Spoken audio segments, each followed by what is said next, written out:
AD 300 മുതൽ 800 വരെയുള്ള കാലഘട്ടത്തിനിടയിൽ നിർമ്മിക്കപ്പെട്ട 10 കൽപ്പനകൾ ആലേഖനം ചെയ്ത ലോകത്തിലെ ഏറ്റവും പഴക്കമുള്ള ശിലാഫലകം ഈ മാസം ന്യൂയോർക്കിൽ വെച്ച് ലേലം ചെയ്യുമെന്ന് സോത്ബി ലേല സ്ഥാപനം അറിയിച്ചു.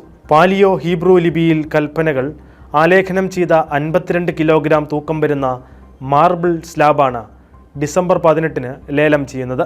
1913-ൽ ഇസ്രായേലിൻ്റെ തെക്കൻ തീരത്ത് റെയിൽവേ പാതയുടെ നിർമ്മാണത്തിനിടെ കണ്ടെത്തിയ ഈ സ്ലാബ് ചരിത്രപരമായി പ്രാധാന്യമുള്ള ഒരു പുരാവസ്തുവായി ആദ്യം അംഗീകരിക്കപ്പെട്ടിരുന്നില്ല.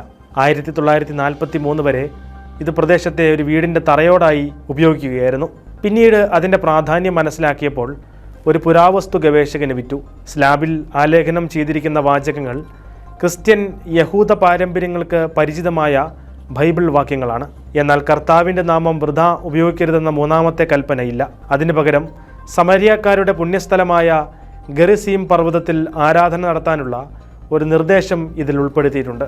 സ്ലാബിന് $1 മില്യൺ മുതൽ $2 മില്യൺ വരെ വില ലഭിക്കുമെന്നാണ് സോത്ബി കണക്കാക്കുന്നത്.